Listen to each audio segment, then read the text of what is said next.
बिस्मिल्लाहिर्रहमानिर्रहीम, अस्सलाम वालेकुम, वेलकम टू वही मेंटोर।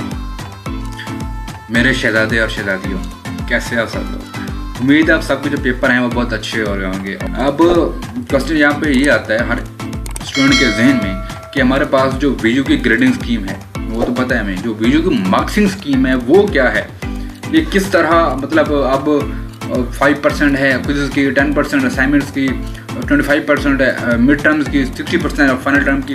तो हमने कितनी है पासिंग मार्क्स लेने हैं इनमें से? नॉर्मली तुम्हें पता है कि हमने 50 मार्क्स लेने ही लेने हैं पास पेपर करने के लिए, लेकिन ये जो मार्किंग स्कीम है इसको हमने कैसे समझना है और किस लिहाज से? कुछ होते हैं एवरेज स्टूडेंट्स एंड कुछ होते हैं जो जस्ट डिग्री लेना चाह रहे होते हैं, उनको जस्ट पासिंग मार्क्स चाहिए होते हैं, इतना वो लोग पेपर अटेम्प्ट करते हैं, इतना ही वो लोग पढ़ते हैं। उस सारी चीज़ों को मद्देनज़र रखते हुए आज ये जो वीडियो है मैं आप सब लोगों को लेकर आया हूँ कि आपकी जो मार्किंग स्कीम है वो क्या है और किस तरह आप अपने मार्क्स कैलकुलेट कर सकते हैं। आपके क्विज़ में कितने मार्क्स आ रहे हैं, आपके असाइनमेंट में कितने मार्क्स आ रहे हैं एंड आपके मिड टर्म में कितने मार्क्स बने हैं, एज वेल एज आपके फाइनल टर्म में कितने मार्क्स बने हैं। ये सारा कुछ हम लोग कंक्लूड करेंगे। मैं आपको फार्मूलाज बताऊंगा, नथिंग एल्स। आप फिर अपने हिसाब से जो आपके मार्क्स हैं, चाहे वो क्विज़ के हों, चाहे वो असाइनमेंट्स के हों, चाहे वो मिड टर्म के हों, आपने उनको पुट आउट करना है। पुट आउट करने के बाद आपके पास आपका रिजल्ट आ जाएगा कि आपने कितनी मेहनत की, उसका फल क्या मिला आपको। हमारे पास क्विज़ के होते हैं 5%, असाइनमेंट्स के हमारे होते हैं 10%, मिड टर्म के 25%, फाइनल टर्म के 60%। अब हमने इसको कैलकुलेट किस तरह करना है, नीचे आ जाए हमारे पास। लेट से आपने क्विज़ किए हैं, हमारे पास 2 क्विज़ आई है, सो मिड टर्म के पहले होते हैं और 1-2 क्विज़ हमारे पास मिड टर्म के बाद होते हैं। तो अगर उन सब का आपके 10 आउट ऑफ 10 आए हैं, मतलब 40 मार्क्स के टोटल क्विज़ आपने किए हैं ओवरऑल और आपके मार्क्स हैं 30, आपने क्या करना है 30 डिवाइडेड बाय 40 मल्टीप्लाइड बाय 5। इस हिसाब से आपकी परसेंटेज निकल के आ जाएगी जो भी आपकी होगी। आप अपने मार्क्स के हिसाब से आपने यहाँ पे वैल्यू इनपुट करनी है।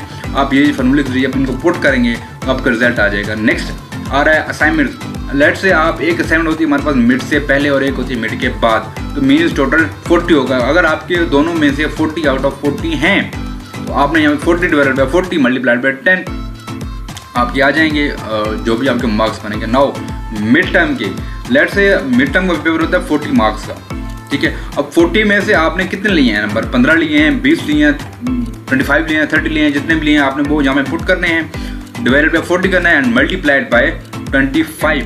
अब जब आप यहाँ पे मल्टीप्लाइड बाय 25 करेंगे तो आपकी जो मिड टर्म के मार्क्स हैं आउट ऑफ 100 में बात कर रहा हूँ यहाँ पे, आउट ऑफ 100 में से वो यहाँ पे आपके पास कैलकुलेट होकर आ जाएगी।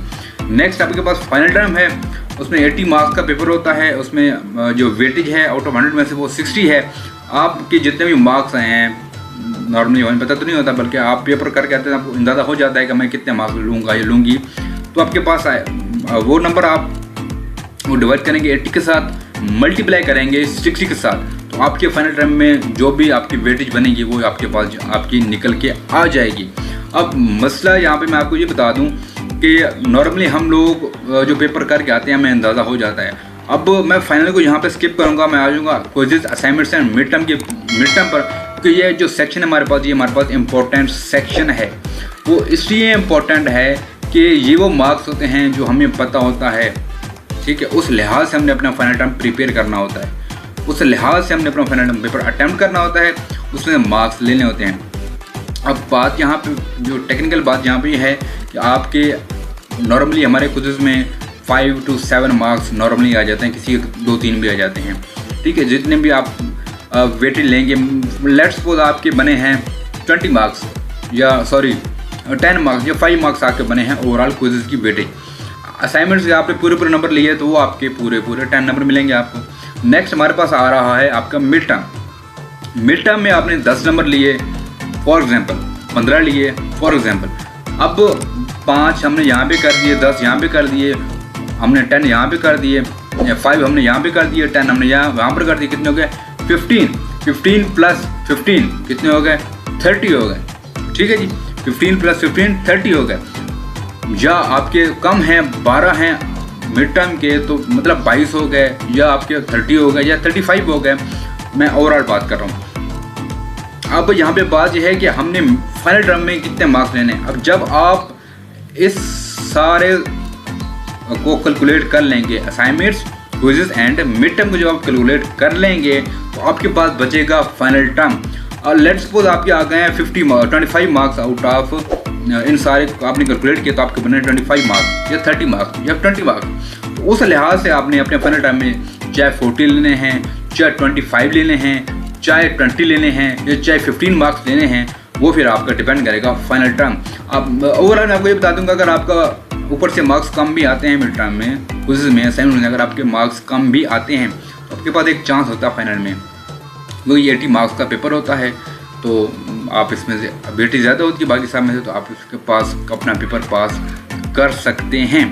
तो होप सो आपको ये मेरी बातें समझ होंगी। अगर किसी का कोई क्वेश्चन है, कोई क्वेरी है, नीचे कमेंट कर दें। हमारे फेसबुक पेज का लिंक नीचे मिल जाएगा, वहाँ आप डायरेक्ट में मैसेज कर सकते हैं। मिलते हैं नेक्स्ट वीडियो में, तब तक के लिए अल्लाह हाफिज़।